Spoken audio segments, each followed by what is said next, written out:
Welcome to our impact fees meeting with the mayors. It's August 15th, 2023, and the time is 9:32 a.m. I'm calling this meeting to order. In attendance are Commissioners Matari and Duncan. Are there any changes to the agenda? Okay, hearing none, we'll go ahead and get started. This is just an impact fee discussion, and I'm probably going to let Commissioner Matari start. First of all, thank you everyone for showing up today. I really appreciate it. The concept of impact fees, as we all know, is really so that the growth that occurs here pays for the infrastructure, and so that we don't have to pass that cost along to the existing residents for infrastructure growth. And so I realize that there are some differences here, and we're really reliant as a county on the cities to help us, in the sense, collect those fees. And so my hope today is that we can kind of identify some of the main issues and also clarify any perceptions about this process that may not be completely accurate. And so what I'm kind of hoping to do is that we can just start with some of the issues affecting the cities with respect to the counties collecting these fees. And I'd like to get the first one out of the way myself, if I could, which is the 800-pound gorilla regarding this lawsuit between our treasurer and the cities on these late fees and interest. I recognize that that's an issue. It's been mentioned before in letters. And at this point, as many of you know, elected officials are their own creatures in essence, and they can do what they decide to do.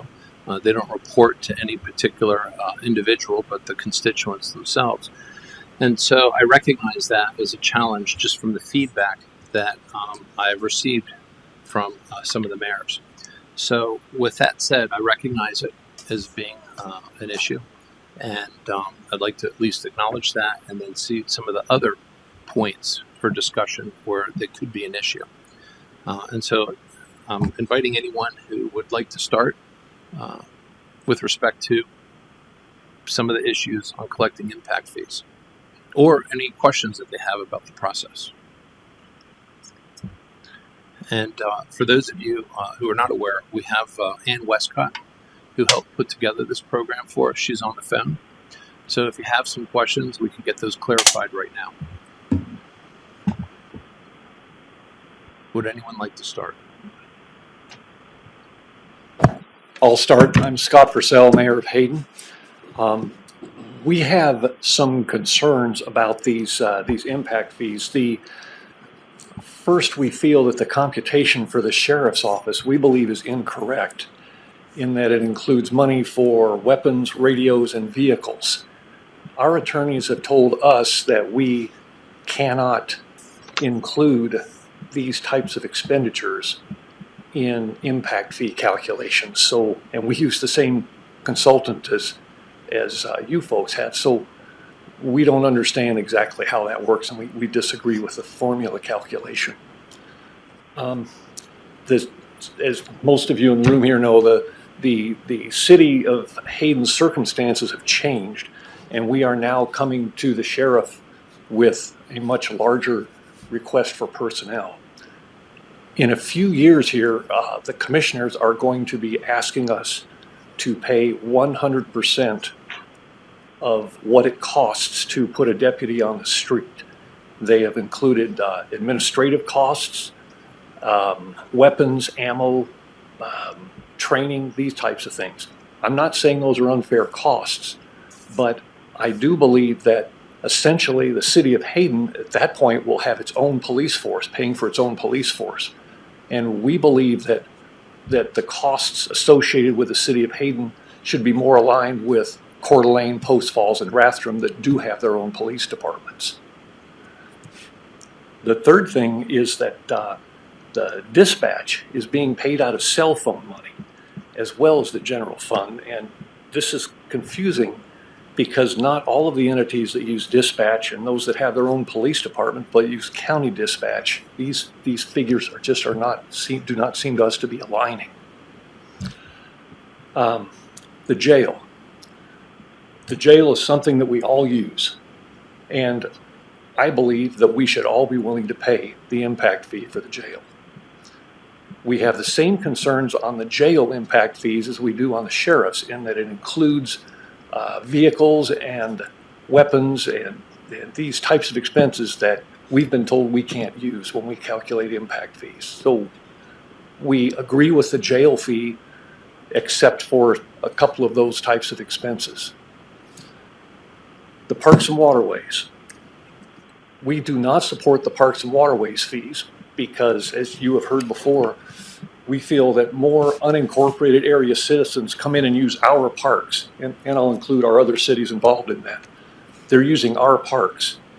However, we are not being able to tax for them.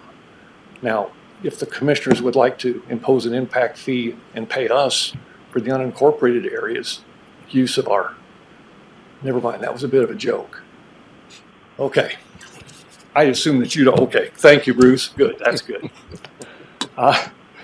And equipment was also included in that we do not agree with the vehicles and these types of things. That's what we have to say. Mayor Jacobson, City of Post Falls. We agree with Mayor Forcell. When we met last time, I addressed the issue with the Sheriff Department and the 911 system. The information that came back to us as far as proposed impact fees eliminated those particular impact fees from the City of Rathdrum, City of Post Falls. We also raised a concern with county parks, and I've heard nothing back from that. To my knowledge, nothing changed on that, although during the last meeting we said we were not in support of that. Same thing, we do not charge county residents to use our city parks. Our city residents pay impact fees for city parks. I cannot support collecting an impact fee for county parks on people building in the City of Post Falls. I agree with the jail.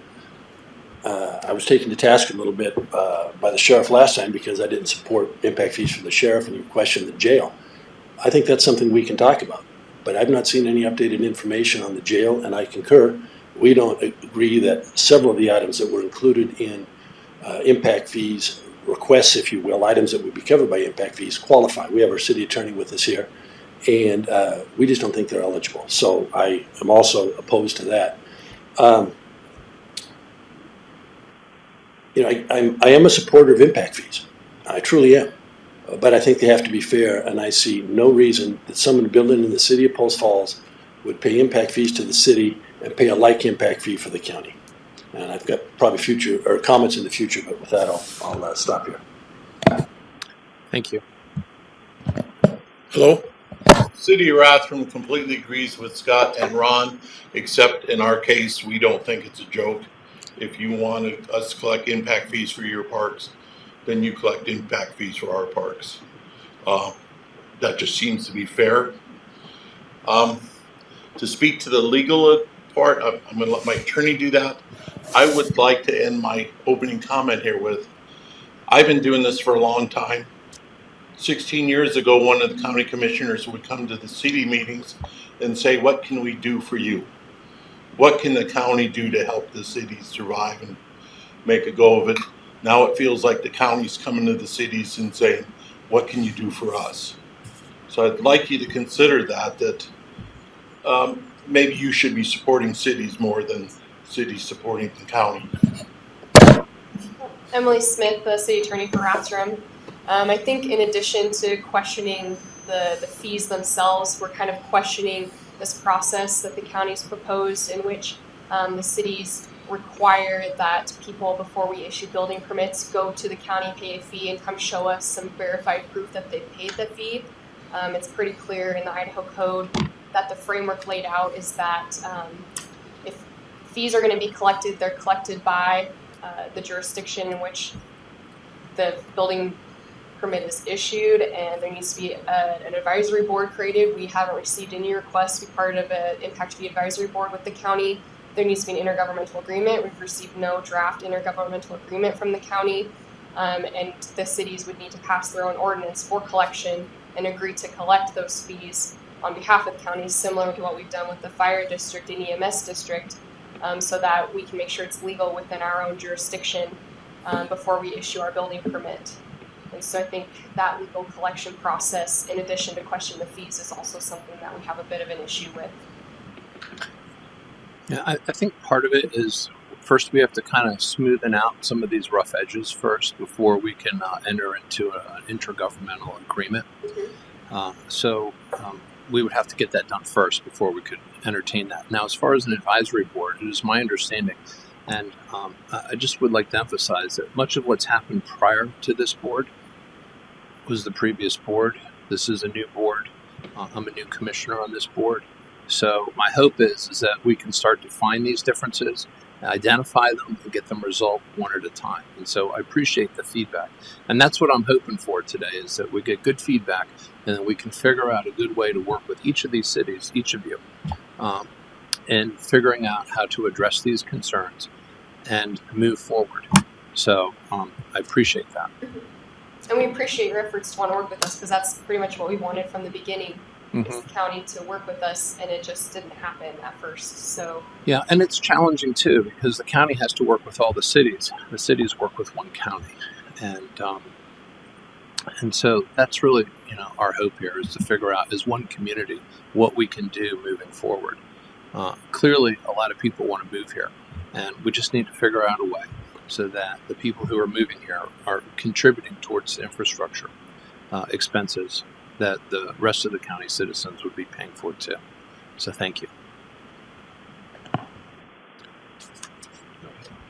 Sorry.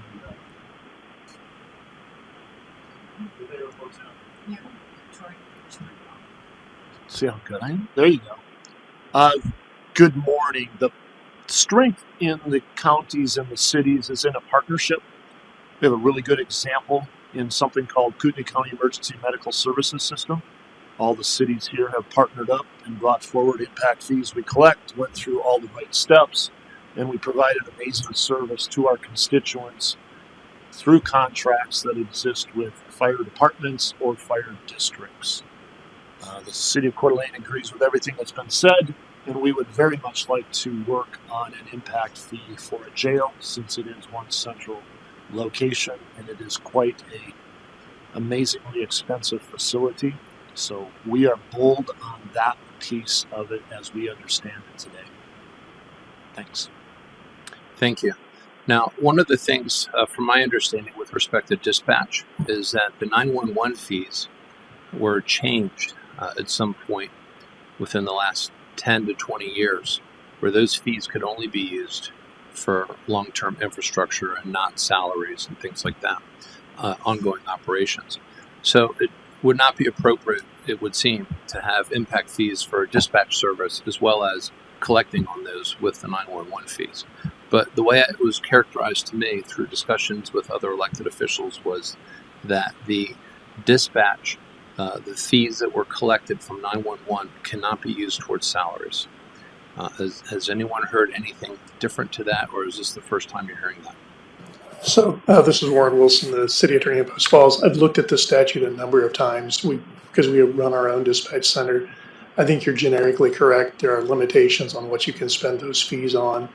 Typically, it has to be for equipment for running your advanced 911 systems. The same is true, frankly, of your impact fees, though. You can't be paying salaries out of impact fees. It has to be essentially facilities. And so you've got the same limitations on either dollar. Quick question for you, if I could. When we do our fees on our telephone and the dispatch or the EMS type thing, it's ongoing.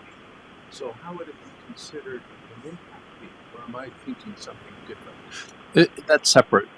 Those fees that are collected from your telephone bill, the way it was presented to me is that they can only be used for equipment or long-term infrastructure, not salaries. That changed at some point along the way. But they're continuous. You pay it every month, right? it's not an impact, it's like an impact.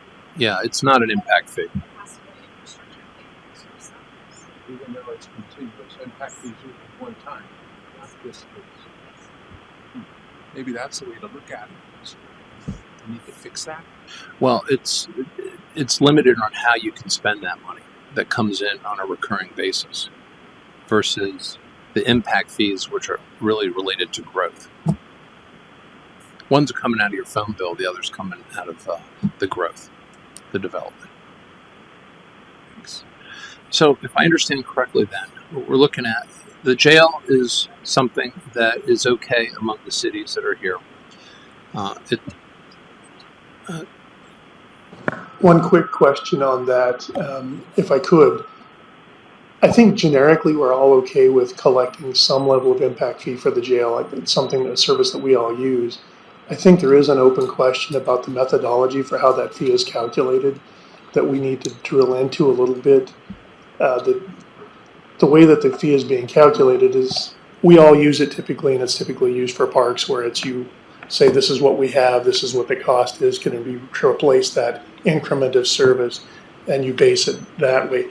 We don't typically use that for, say, streets or other types of infrastructure. I'm not sure that that's necessarily the best methodology to figure out a jail impact fee.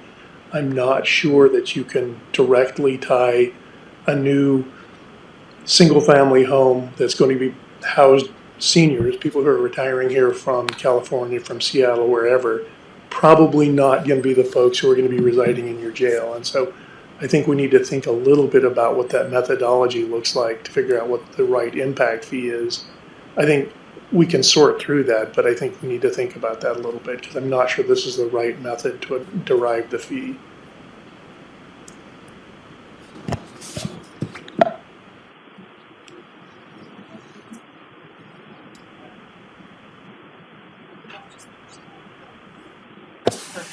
In essence, I agree with pretty much everything that's been said here today. We have a little different animal because we do have to contract with the county to have law enforcement and those types of things, so I do understand it.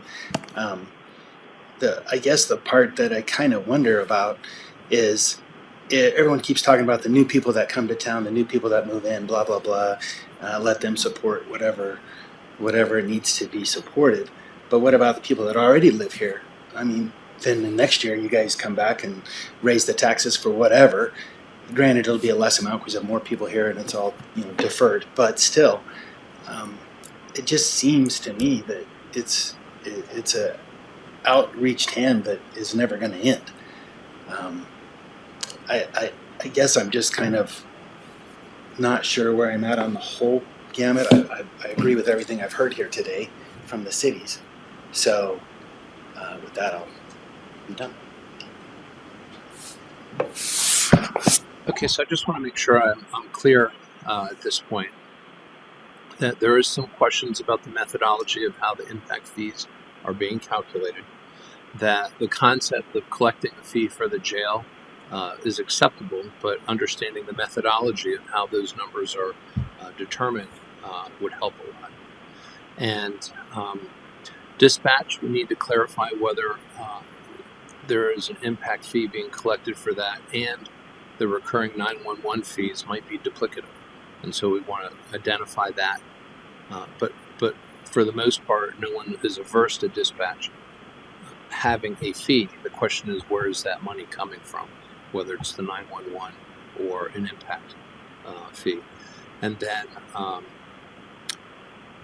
parks and waterways, we don't want to collect two fees in the cities for parks, one being for city parks and one being for county parks. And so I take it then the city might be open, if there's a way, to having one park fee. And if it's a city resident, that park fee is for the city parks, and the county residents would have their own fee. Or something along those lines, where there's not two fees being charged.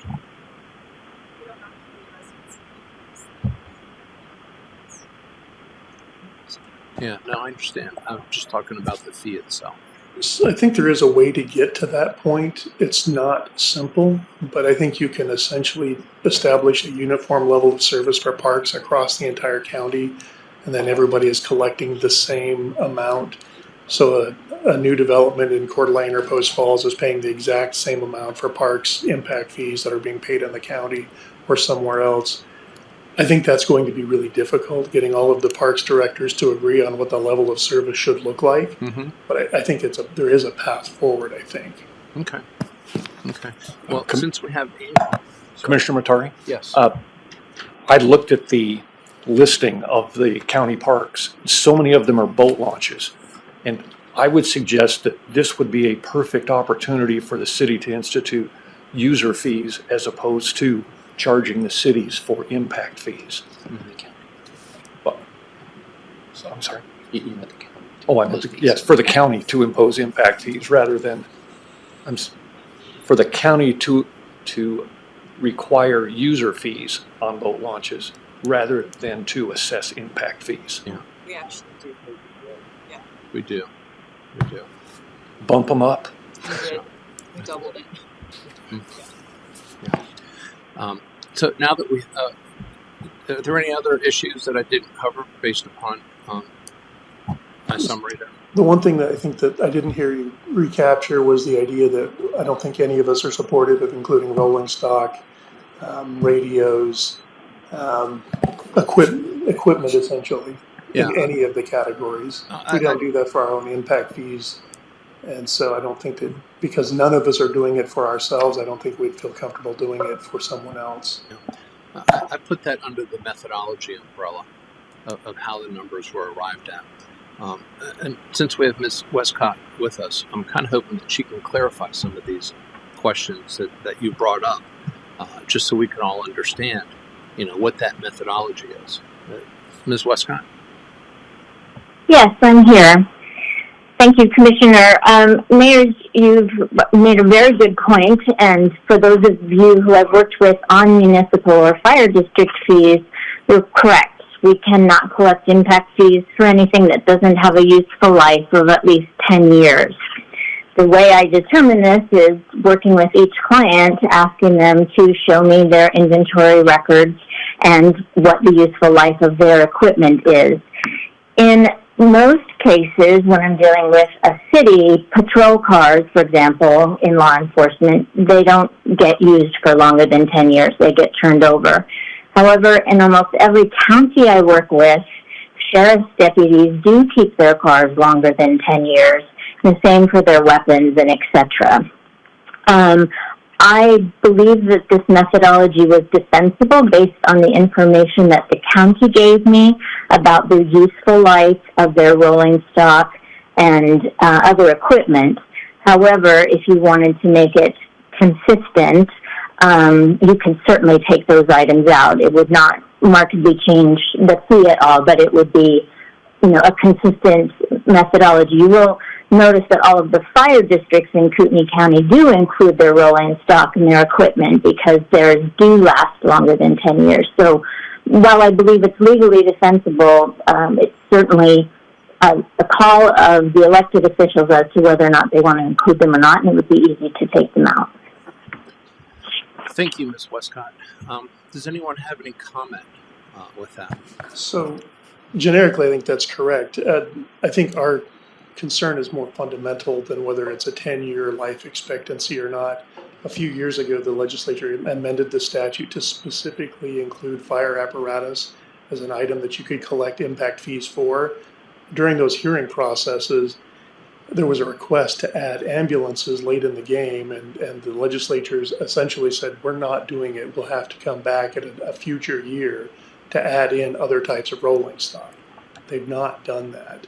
So I think there's cover in the statute. The statute specifically allows for fire apparatus, for your fire engines to collect impact fees for it. That's not true of other types of rolling stock. So I don't think that we're comfortable collecting impact fees for other types of items. There's either it's not a facility, it doesn't have a 10-year useful life, and if it's rolling stock, it's not a fire apparatus. I understand, and I just want to kind of clarify. It's not the fact that the county may use the equipment for more than 10 years. It's the fact that it's not listed. We don't believe it meets the statutory intent or the definition for what you can collect fees for. Okay. Ms. Westcott, do you have any thoughts or comments on that? Well, again, one of the complicated things in Idaho is that the legislature has been changing the statute in bits and pieces over the last couple of years. This this study started 2 years ago, so things have been changing. I defer to the legal counsel of what you have about 10 jurisdictions now with all the cities and the counties. This was reviewed by the county's general counsel. It doesn't look, I don't know if Pat's there today, but again, we can certainly change the assumptions and change some of the parameters to make the cities feel more comfortable. Really, it has such a small impact on the fees. I don't think it should matter to the county whether or not those are removed or not. It would be an easy fix. Okay, thank you. So if that's something that we removed out of the fee structure, would the cities be much more amenable to the jail side of the impact? I think that would help us become a bit more amenable to collected. I'm still a little confused on the methodology, connecting new development to capacity increases in the jail. I know the code requires that new growth has to be attributable to the new capacity that the impact fee is paying for, and as Warren pointed out, I don't know if you can make the case that the people that are moving here are necessarily ones that are filling the jail. So I think we need to see a little bit more of that methodology, or a different methodology on how that fee is being calculated. Not just, we have so much population, we need so much capacity in the jail, it grows by this much, therefore we need to grow the jail by this much. Like, we don't see the one-to-one connection on new growth to jails. So I think we need to see a little bit different calculation there, to show why this impact fee is being paid by new growth and why it needs to support that capacity increase. Or maybe it's not a one-to-one. Maybe it needs to be based on the type of people, like the population that is actually moving here, that would potentially be increasing to the jail's capacity or something like that. So basically, what you're suggesting is not so much that because a homeowner who comes in and likely won't be staying at the jail, but because someone other than a homeowner who might be staying at the jail, and then allocating the fee appropriately to that type of housing versus the housing of a single bedroom home on a lot. I'm not sure about that I don't think that's what I was necessarily. Well, I'm just trying to understand what the concern is. So according to the code, the impact fee imposed has to be attributable to the demands, to the capacity demands generated by new development. Mm-hmm. So if new development is the one causing the jail capacity to be needed to be increased, like it's a one-to-one correlation, then the impact fee imposed goes to pay for that capacity increase. Sure. But if we can't show that, which I haven't seen that math to show that when Joe moves here, he's the one that's going to be contributing to the capacity increase. I haven't seen that math. We're not quite comfortable collecting that impact fee yet until we see how those numbers line up so that it meets the code. Well, I understand. So if there were no growth, then the suggestion would be perhaps that the capacity would remain the same, or so are you suggesting that there is no correlation between the growth and the jail capacity, or you just don't understand that it needs to be clarified there? I don't think that we're saying that we don't think that there's a correlation. I think intuitively it makes sense that there's some level of correlation. We just want to make sure that it's quantified appropriately.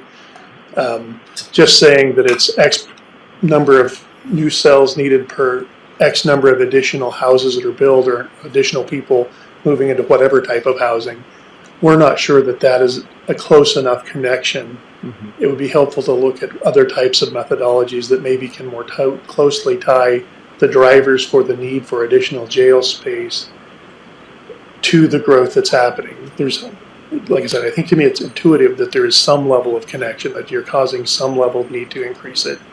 We want to make sure that we're using the right and appropriate methodology so that we're getting a scientifically, statistically valid connection between the two, rather than just kind of a wag at it. Ms. Westcott, would you be able to answer those questions? Certainly, I have, this is kind of a long answer, and I have provided a response in writing, but I'm not sure if it ever went out to the cities. Emily, I believe, is the one who was speaking about the code's requirement of establishing that connection between the users of the service and the demand that comes from growth. I'm going to try and compare jail fees to street fees, for example. In streets, we know how many trips are generated by each kind of land use. And so we know how many vehicles are going to be on the road, how much demand there's going to be to keep the roadways from... Ms. Westcott? Yes. I'm sorry to interrupt, but the speaker system is having a little flare up there, so we couldn't quite hear that previous couple of sentences. If you could just... Okay. Thank you. Yes. Yes, I'm going to try to give an example that is used in streets impact fees by all of the jurisdictions that collect streets impact fees, and I think it's analogous to how we use the methodology of population for jail. In streets impact fees, we know that each type of development produces X number of trips and puts demand on the roadway in terms of trips, need for additional lane miles, congestion mitigation, etc. I don't know who's going to be in that car. We're making assumptions based on averages of how many trips we think that people in that house may have 12 kids and they all may have cars. We can't quantify that directly. We have to make some sort of general assumption. So in jail, we identify you have X number of population in the county now, and it over time generally has 0.2% of the entire county is in the county jail at any one time. I was able to pull actual data from the jail on where all of those detainees are coming from. Now again, there's a difference between where does that detainee live versus where were they arrested, who is the arresting agency, who's the referring agency, and where is the resident. Also, you may have someone who commits a commercial crime, fraud, etc., in one jurisdiction but lives in another jurisdiction. There's no way for me to be able to get that granular, and every step toward that granularity actually creates more of a likelihood for me to be wrong. So in this case, we took the ratio of inmates to county population and multiplied it by the exponential increase or the incremental increase in population. Again, I did then go back and look at the percentage of population of each city as a percentage of the county as a whole, and then what their prorated impact of detainees would be, and it really followed in a very natural progression all the way through. There is obviously numbers of detainees that may be referred by the U.S. Marshals or tribal lands, etc., that, you know, there's no real way to, I suppose the cities could ask me to preclude all of those people, although we don't know what their actual residency is. And if you were to do that, the general taxpayers would need to pay for that shortfall in having enough bed space. So I'm very confident that if the community grows at the rate that we've projected, knowing that as it increases or decreases, we can adjust the fee, that we have a legally defensible, proportional, and causal relationship between population increase and the number of jail beds that will be needed. I heard the proportional. What was the causal side of that? Because you said proportional and causal. So was the causal side? And what was the causal side of that? I heard proportional, the 0.2% of the population is in the jail. So if the population grows, then the jail will grow. But what was the causal side? Where's the cause between new population and jail growth? again, I can't say that if in the city of Rathdrum only old people are moving there. I would have to be able to do some study that said old people don't steal, old people don't have opioid addiction. It's a level of causality that is not required within a statute and could not scientifically be made. So the closest I can get is you have this many people in jail at any one time. They are proportionately coming from areas throughout the county. If you want Grove to pay for the increase in the jail beds that are needed for future population, this is what each new house would pay. There are no methodologies in the industry that would be able to quantify what type of people might be moving to a specific community and what types of crime they might commit.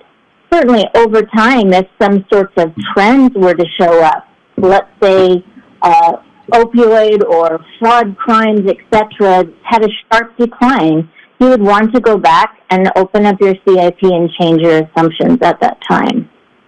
We simply don't have that level of data collected at the county level or any level, really. And this is Warren from Post Falls. I think part of our struggle is we're all pretty comfortable with streets, with parks.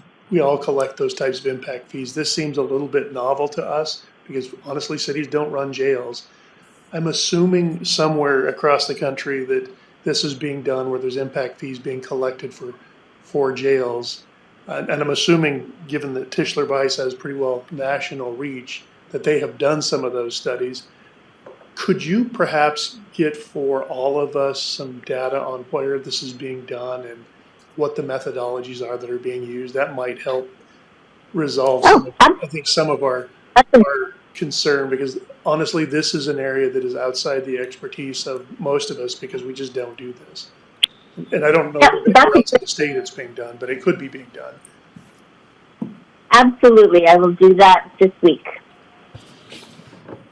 Commissioners, one of the things that I know that Emily brought up in the beginning of this is the conversation of that advisory board for the impact fees.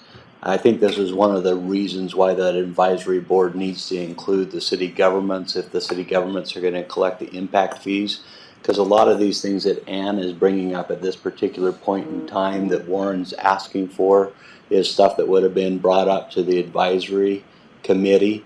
And if all of us are at the table when all of this stuff is coming through, then we can address this at the beginning or onset or in the middle or whatever else, and be able to be more of a unified partnership between the counties and the cities, where at this particular point in time, we feel like we're the outsiders that are being asked, well, in some cases felt like being told that we are going to be doing X instead of Y, instead of being part of the process to come up with solutions. Yeah, and that clearly was something that happened in the past, and that's why we're here today. You know, my hope is that we can get the information dispersed to the cities so they can review it, we can get the feedback, and try to figure out how to make it work for everyone. I don't know if it makes sense to have an advisory board with all the cities on board with that, because it might be harder in some respects to do that, as opposed to collaborate, as opposed to situations like this where information can be dispersed. You can look at it, you can think about it, you can provide your feedback to us, and then we can try to find a way that works for everybody. Because my concern is that with competing interests, sometimes we might have issues where a couple of cities are very concerned about the methodology of what drives the jail calculations, right? But the other cities are not. And at some point, we do have to at least, accept the fact that there is a methodology. It may not be perfect. There may not be any perfect methodology, but there's something that we're working towards that can be reasonably considered a decent way to derive your calculations. And that's true, and I understand that, but having a single entity or individual that represents the city governments on that advisory board would help to kind of address these things at the get-go. I mean, it could be Emily, it could be Warren, it could be somebody that it wouldn't need to be someone from Hauser, someone from Coeur d'Alene, someone from Rathdrum, somebody from Post Falls, Hayden, Athol, and everybody else. It could be one individual that understands the city government side that could then be a contributing source in a meeting like that. Please forgive me, I misunderstood you. The idea of having one representative on the board, I think, could very well make a lot of sense. And so I think that the commissioners would have to kind of talk about that and figure out how that could work. But from my perspective, just hearing it, it doesn't sound like it's unreasonable at all. Commissioner Duncan. So Ann, can you speak to the advisory board? Yes, Commissioner Duncan. This again has been an interesting process as the statute has changed 3 times since we started the process. Previously, the Act required an advisory committee of 5 people who represented a mix of development and non-development. And each of your cities who have impact fees know that statute, and that's how you put your original advisory committees together.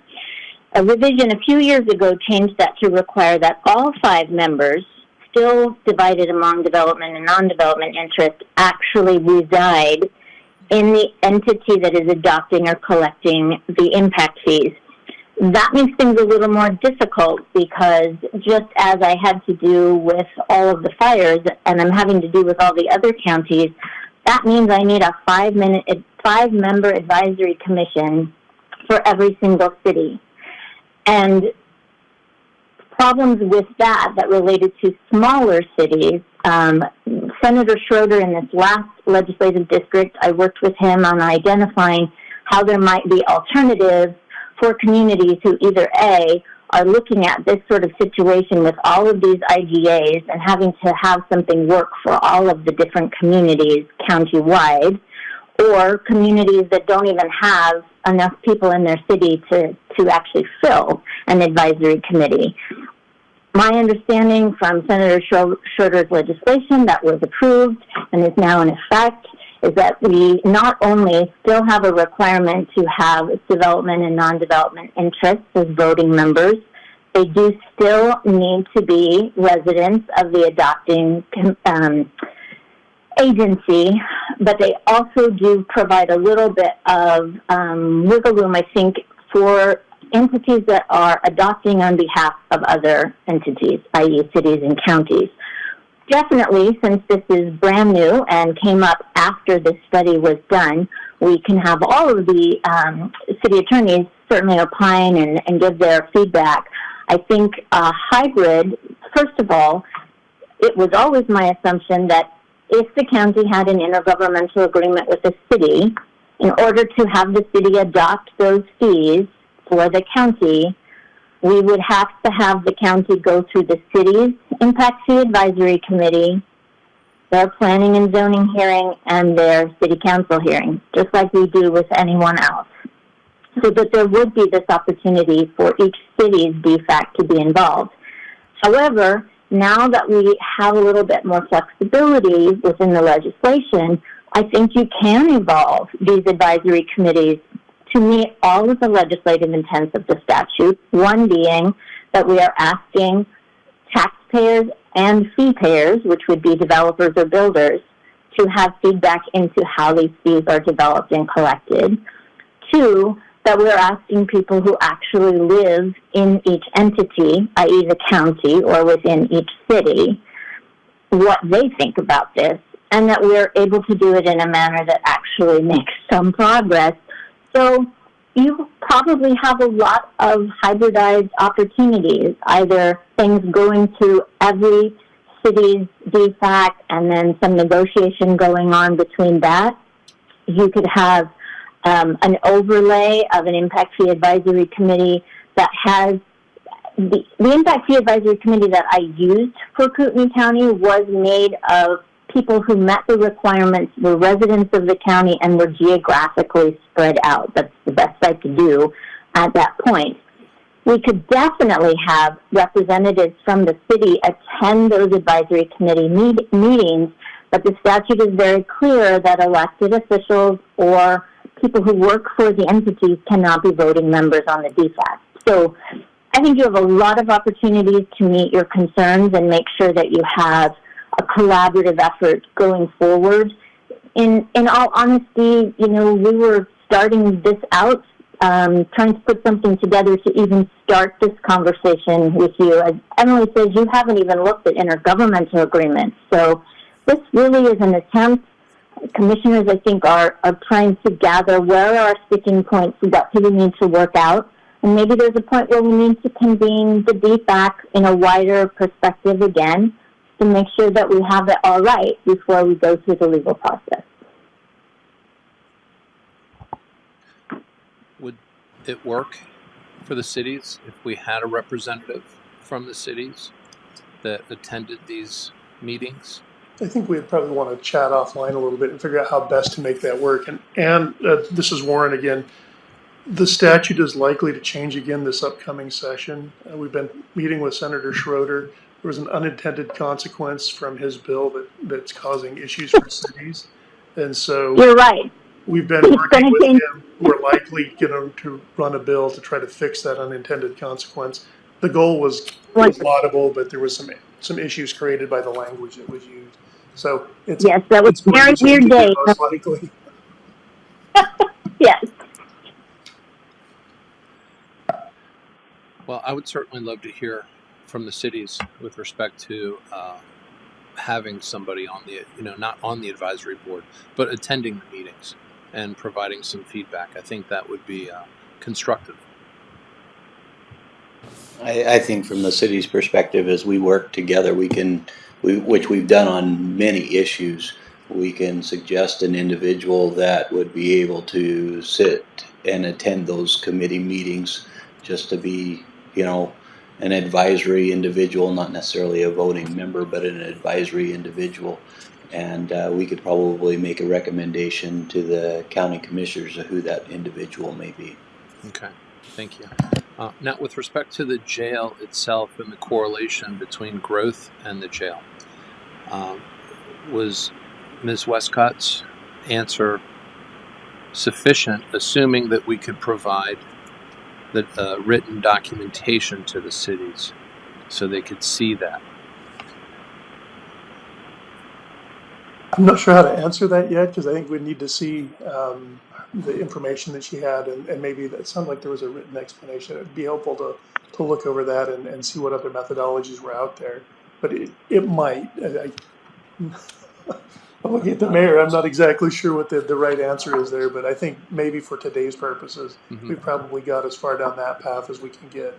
And since this is largely an Idaho issue because it's an Idaho statute, assuming that the methodology is very similar to what other jurisdictions are using, I would like to think that that would be acceptable to the cities if the other jurisdictions are using that. Probably, without seeing what we come up with, it's hard to know how to answer that. But that was part of the reason of asking the question is if someone's already built this mousetrap, what does it look like and how does it work? Yeah. It would be helpful to know. Ms. Westcott, has your firm done any work with other counties in Idaho on this? Yes. In fact, our firm has done all of the jail impact fees that have been developed over the last couple of years. So we have completed Ada counties, we've completed Elmore counties, we've done an evaluation for Valley County. They've decided not to move ahead. We did an evaluation with Gem County. I think they just went ahead with their sheriff.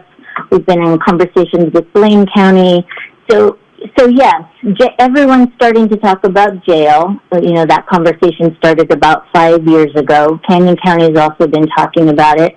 We have completed the only jail impact fee studies that have been done in Idaho, and they are all just at the point of being implemented.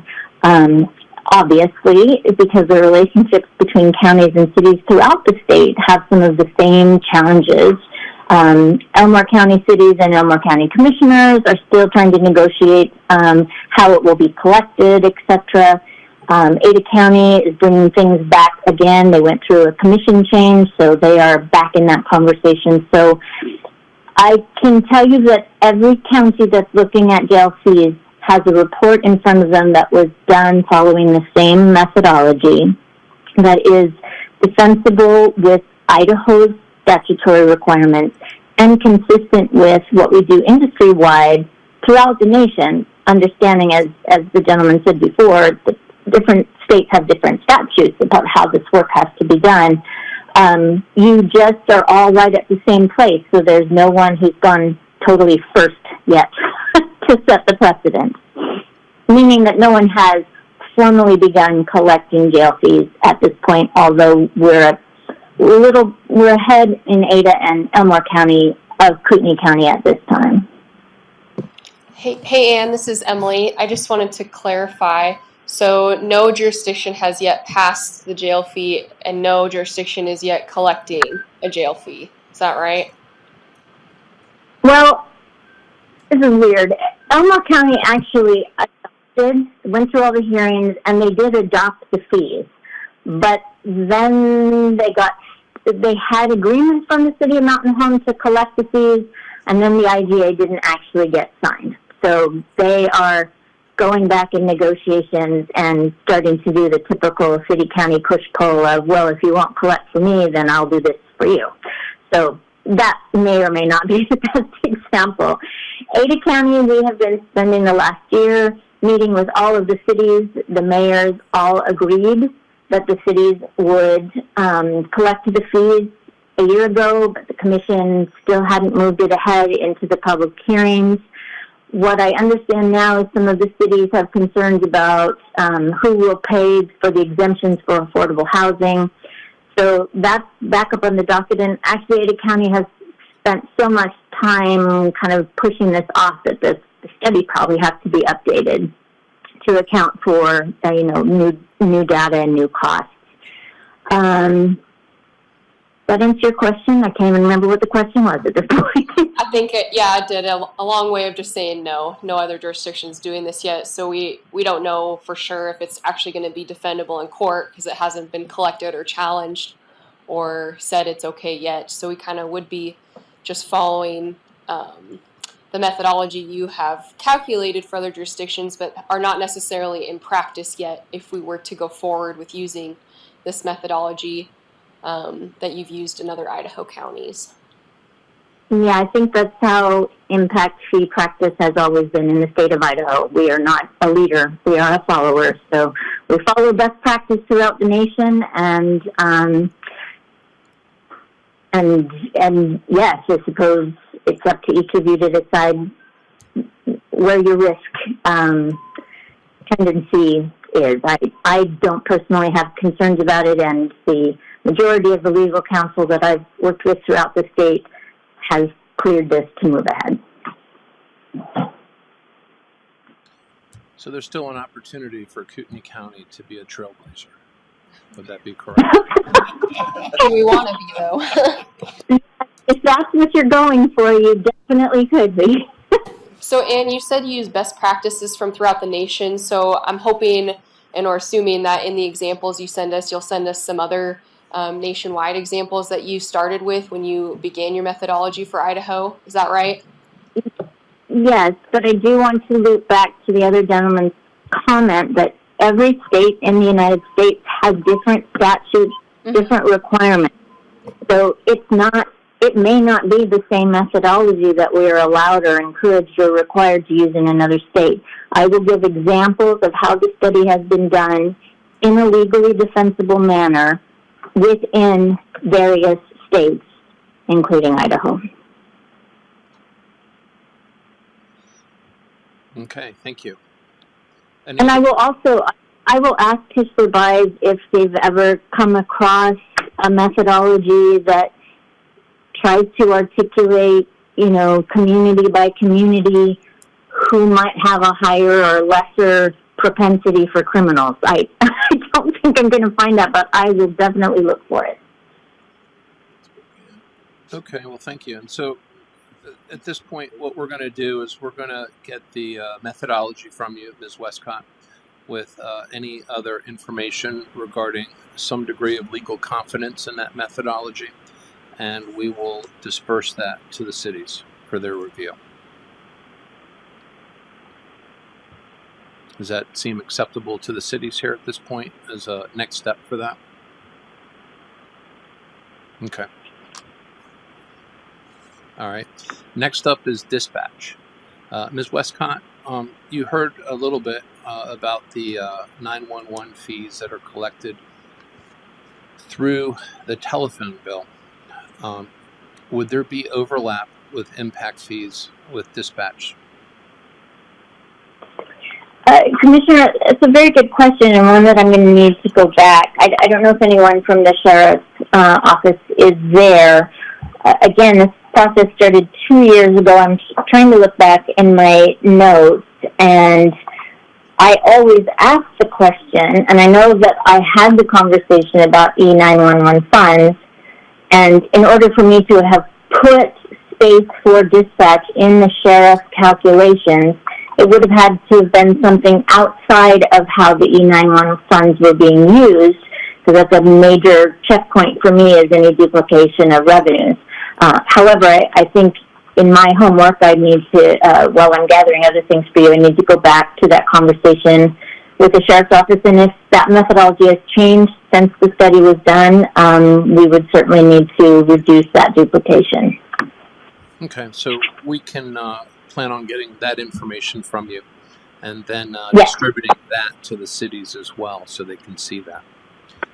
Any questions or comments from anyone? No? Okay.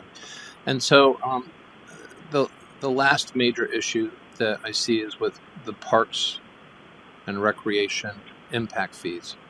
Is there something that could be done where there would be one impact fee for the new development that would be related to parks and recreation that could be used whether the location is within the city limits or not? How would you calculate deficiencies on that into that fee? Since we do our own deficiency within the city, and all the other cities calculate their own deficiencies into their impact fees, and the county would calculate their own deficiency, would you have to do a joint deficiency countywide then to create a one impact fee, or how would you plan to do that?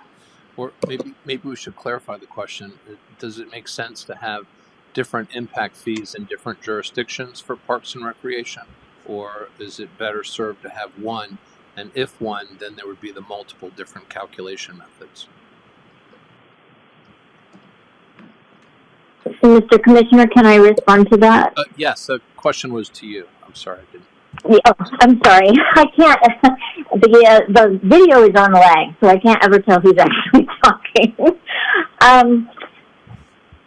It would be a very thoughtful effort that we'd need to go through.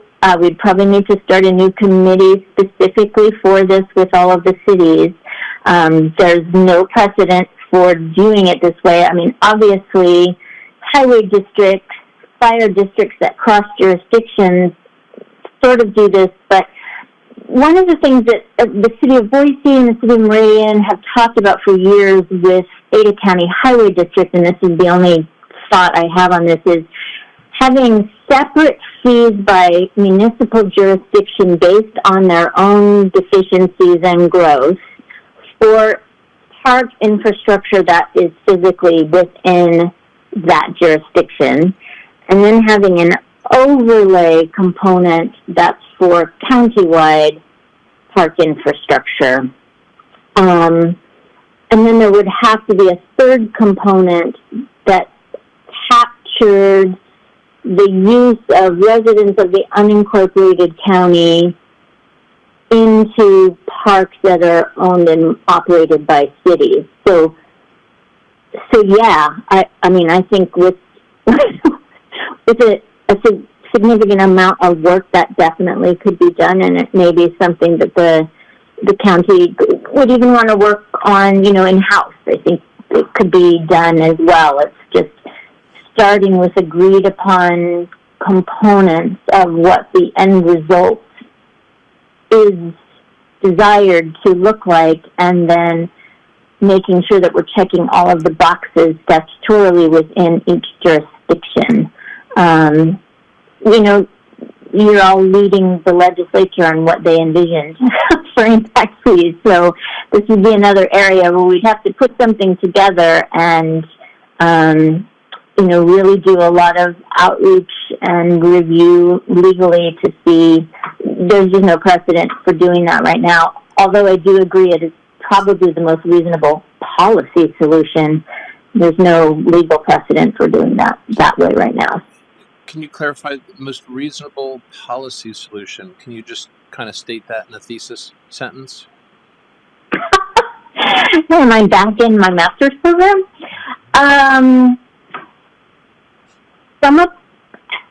As a policy analyst, that is some of the work that I do, it makes sense to the common person that because city people use county parks and county people use city parks, that we would develop a solution that captured the ingress and ingress of park and recreation users. There's no format laid out within the state statute right now that envisioned, you know, the state statute on impact fees was developed incrementally, as all legislation is. It thought about cities. It didn't think about other districts. It didn't really think about the counties. In terms of meeting your objectives of equity and fairness and being able to, at the end of the day, have growth pay its way for both city and county infrastructure, yes, I think you could develop a hybridized fee that could meet both the statutory requirements and make sense to the common person of fairness and equity and growth paying its own way. Practically, it would have to be something that would be done, you know, with a lot of input and thoughtfulness. Okay. Mr. Matari? Yes. Scott Purcell. Given the complication of the fee that we just heard, I suggest that we are essentially at a wash on that fee and that you consider not adopting a Parks and Waterway fee.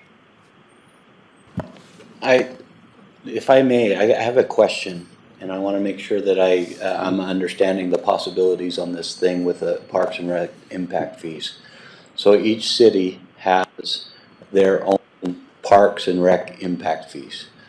If the county were to adopt an ordinance that charged an impact fee, my understanding it would only be for non-city residents building within the unincorporated area of the county, because county ordinances do not have authority within city government. Cities would have to pass an ordinance for that to be in place within the city. So if I am correct with that, the county could adopt a park and waterway impact fee specifically for all growth that happens in the unincorporated areas. Ms. Westcott, could you clarify that? That is true. One option would be we just assume it's a wash. Cities collect city impact fees. The county collects county impact fees just from growth in the unincorporated area. We know that that doesn't meet the total objective, because we have, again, city people using the marinas and county people using the city parks. But it might be as close as we're comfortable getting. The hybridized version assumes that we are cross-collecting, that cities are collecting for counties and counties are collecting for cities. From a policy or alternative perspective, sometimes we see where this just becomes such of an administrative nightmare that we would say, okay, we'll collect impact fees from growth in our communities, but the way that we'll address other people, quote unquote, coming and using our stuff is by user fees. So technically the county could say, okay, we can only actually collect 20% of the demand from unincorporated county growth. we won't be able to collect it from the cities because that, it feels like it's duplicative. So the way that we'll capture that shortfall in revenue, assuming we want to keep the same level of recreational opportunity for all the people within the cities, is we will have to really jack up the user fees. And that also, it's what every city deals with a golf course or a swimming pool, or you could argue that policy question many different ways. There is no perfect way to solve this problem.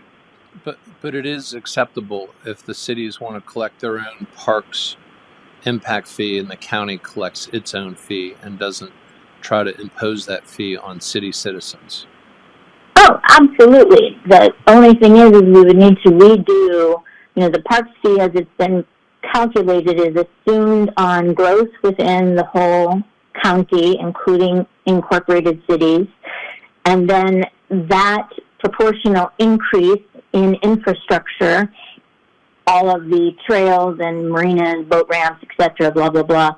If I take out the growth in the cities from that, I can't make growth in the unincorporated counties pay for the growth in the cities.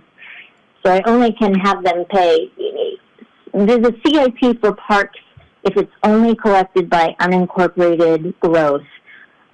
Would have to decrease or be constrained significantly. So it might be one boat ramp and one trail or something. So that would definitely make sure that the unincorporated county growth was paying its way. But unless the county had another source of revenue, i.e. bond or general fund surplus, the level of service that the county parks and waterways is providing to all county residents would likely decline as the community grew, because you'd have all these people within the cities and the county with new boats wanting to use the facilities, and you would not have collected the amount of money necessary to build those facilities. So again, this is one that you can argue 18 different ways, and all of them would be correct. Okay. Well, thank you. Any questions with that so far? So would it be reasonable from the city standpoint that if the county opted to not try to collect an impact fee within the city jurisdiction or city residents, the cities would be pretty open to that? So the cities would have their own Parks and Rec fee, county would have their own, there'd be no overlap.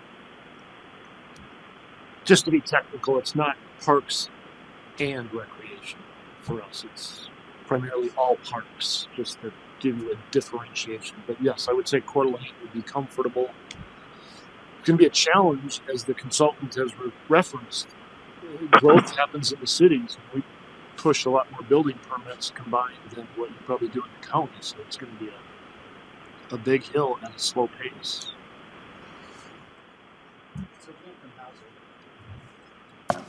Being from Hauser, I use our ramp, well, you should say ours, use the county's ramp all the time. Our park is adjacent to that one.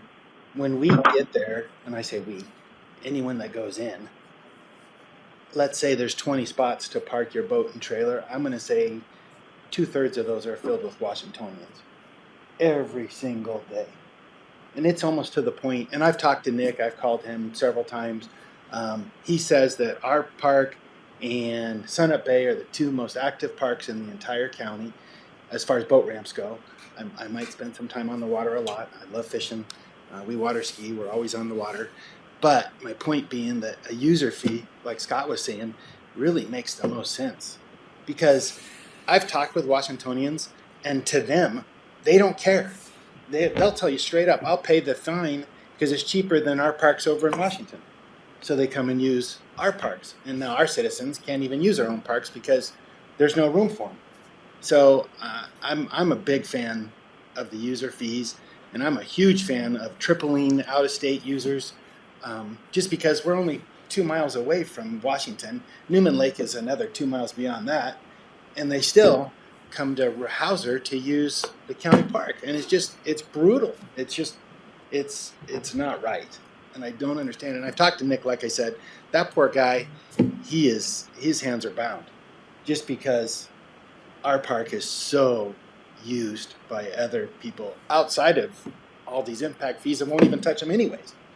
So I think there should be a way to address that issue. And I don't know how you could go about determining who's using what park and how often and all that stuff. But maybe if you had an attendant out there paying him, some money to monitor and charge people to use their park, maybe that would be more efficient. I don't know. Well, from a user perspective, yes. From an impact fee, that's really more for the development of the park and the infrastructure within the park, for adding on to it. Not so, the user fee is something that we definitely look at as much as we can. As far as out of state, I think that's more of a Boise issue. Being able to charge different fees for whether you're a state resident or not. Yes. We, in our parks department, do charge a different rate for resident versus non-resident because we get people from all over the place that come to play soccer with our park and recreational program. And we do have a residential fee that we charge because they bring in their address and show that they're a taxpayer for the city of Rathdrum. And if they're not proving their address, then they pay the higher fee for non-resident use of our Parks and Rec program. That's for our rec programs, not necessarily use of the park. No, not for use of the parks, Right. but Well, for the we rec.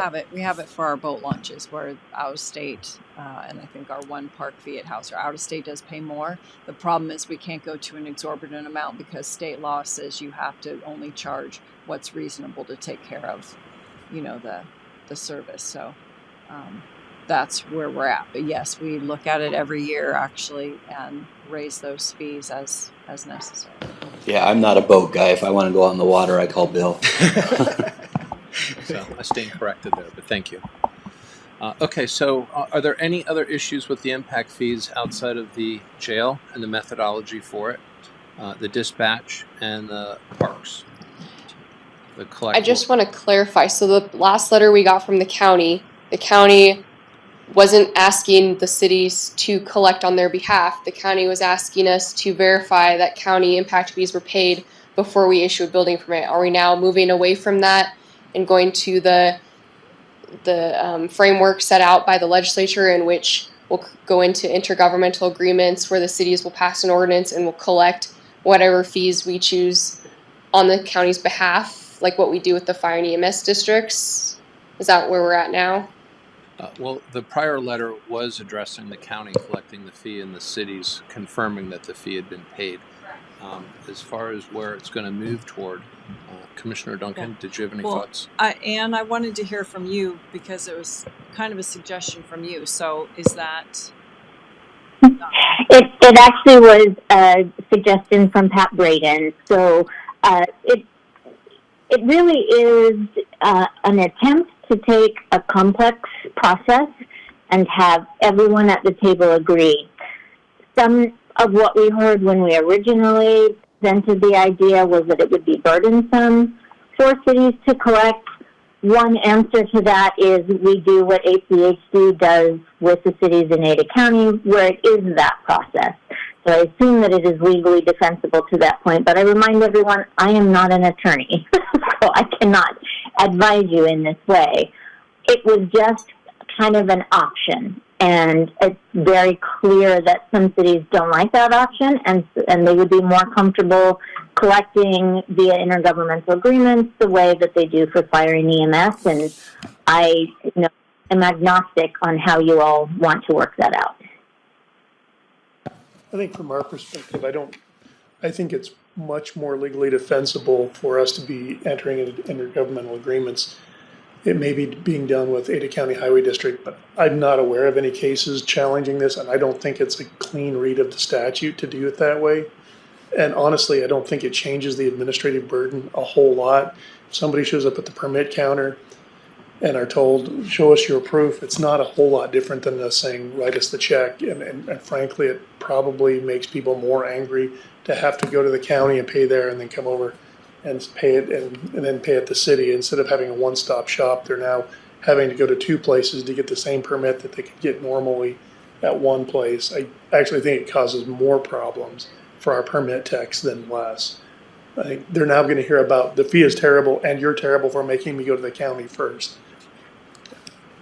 Just like they say about right now about your fee is terrible and the highway district fee is terrible. I mean, you know what it's like when you're a permit tech. They're going to hear about it regardless. I understand. And so then the question begs, should we be looking at moving in the direction of the cities collecting these fees? Would that be more amenable to the cities? I think that's kind of what Warren is saying, that's what we'd probably prefer, like what we do with fire and EMS. We collect the fee upon issuance of our building permit, and then once a month, at least for Rathdrum, I'm not sure what Post Falls, we once a month send those fees. We deduct our admin fee and we send whatever's left over to the fire district and the EMS district for what we've collected that month. Okay. So that's how we do it with them. And if there's anybody that wants to question or protest a fee, they have to take it up with the fire and EMS district. We refer them directly to those districts to handle any issues with the fee. We don't do any of that, or refunds or anything like that. It goes straight to those districts to deal with it.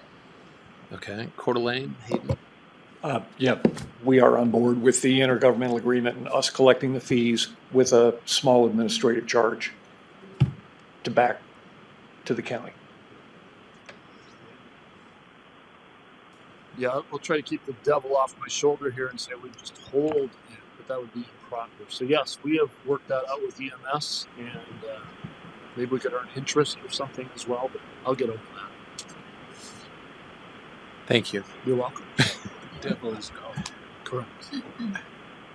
Okay. Any other issues with respect to the impact fees besides the jail, dispatch, parks, and the collection of the fees? Minus the elephant in the room that you mentioned up front that we need to wrestle Yes, with. that's an automatic given here. I think that's probably it from our perspective. If I could make a general comment. First of all, I appreciate you mentioning the 800-pound gorilla or elephant, as it was. I can't remember which it was, but whatever it is, it's big. Yeah. Number two, I appreciate you being willing to sit down and meet with us because when this whole thing was developed, as has been said, the cities were not included. We actually had to do a public records request to get the information on the impact fees. Our city, and I think the other cities, has always worked very well with the county, and I've seen some of that cooperation go by the wayside, and it's disappointing. Hopefully we can recreate that and make it easier to work with the county. I think there's a couple other things to bear in mind. As I said, I'm a proponent of impact fees. I'm not a proponent of duplicity where we're charging impact fees for county and city. But I think you need to bear in mind, or I would ask that you bear in mind, that out of the tax revenue, property tax revenue received by the county, 55% of it comes from the incorporated areas already, based on information from a year ago. So the incorporated areas pay 55% of the revenue that is collected by the county. I looked at my own taxes. 21% of the taxes I pay go to the county. Now that would include monies for the funds to be used for the sheriff, the 911 system, etc. So as growth comes into the city of Post Falls, even without the impact fees, our residents are going to pay for the services they receive in Post Falls, and they're going to be paying for services they don't necessarily use in the county. So there is a benefit to the county, if you will, of people moving into the city of Post Falls because they are going to be paying county taxes. So again, I do not oppose impact fees for the county, but I think we just need to bear in mind that our citizens are paying a proportionate share to the county anyway. Yeah, and that's a very good point. And one of the points too, just from the county's perspective, is that growth does occur largely in the cities, and very little collaboration is done between the cities and the county with that growth. The county is state mandated to provide a certain degree of service, and so my hope is that we can build on that. And as growth occurs, the cities and the counties can look at each other and see what level of service is being offered right now, and how does growth affect that? Because we're always trying to manage to the growth of all the different cities, and we have these state mandated services that we have to provide. So your point is well taken in that sense. But I would point out that I would ask, what service would they not use? Motor vehicle licensing, driver's licensing, We don't exist for services that we're not mandated to have. Understand. Yeah. And so the treasurer collects for all the cities, right? And Right. so there's stuff that we would not do if it weren't for the state mandating it. So there's not a whole lot of services that we can stop offering, no matter how big the cities grow. Well, what I was referencing in particular was Sheriff 911. I know that comes out, you've taken that out of the impact fees for the city of Post Falls, but still, when people come in, they're going to pay a proportionate share to the county, and those funds are going to be used to cover all the services you provide. So. Thank you. Any other comments or thoughts? City of Rathdrum would just like to say we love being part of the process. Please keep including everyone. Well, we love having you as part of the process too. So what I'm hoping to do is, after today's meeting, we've identified the issues.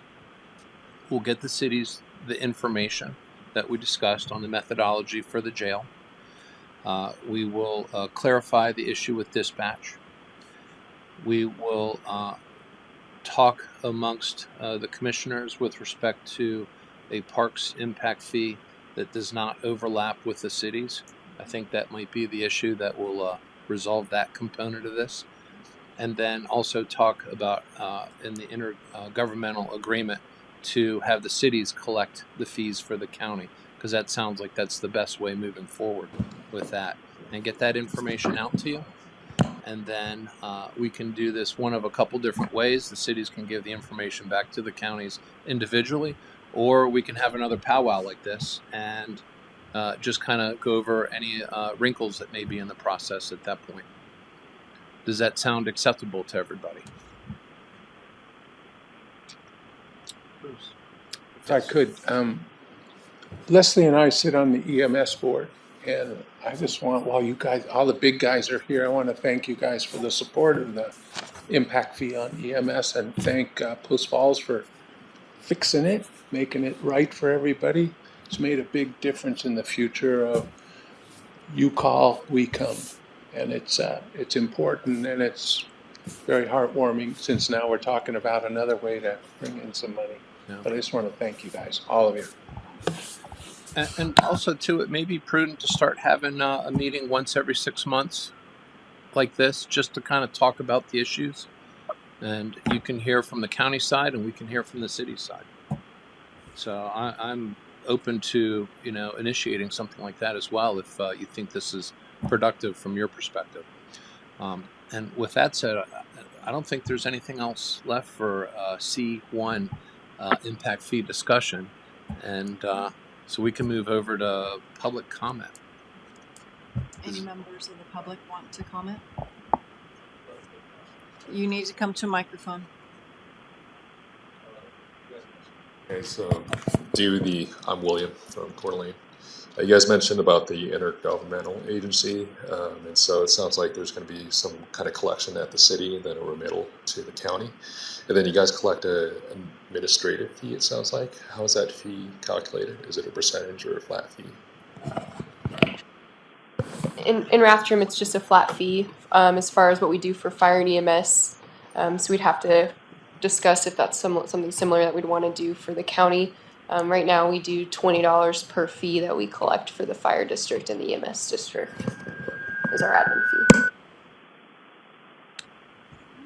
Any other comment for public comment?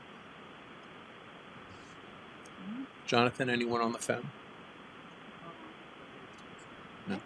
Thank you. All right, 10:57, meeting adjourned. Thank you all for coming. Thank you. Don't forget snacks. Plenty of snacks.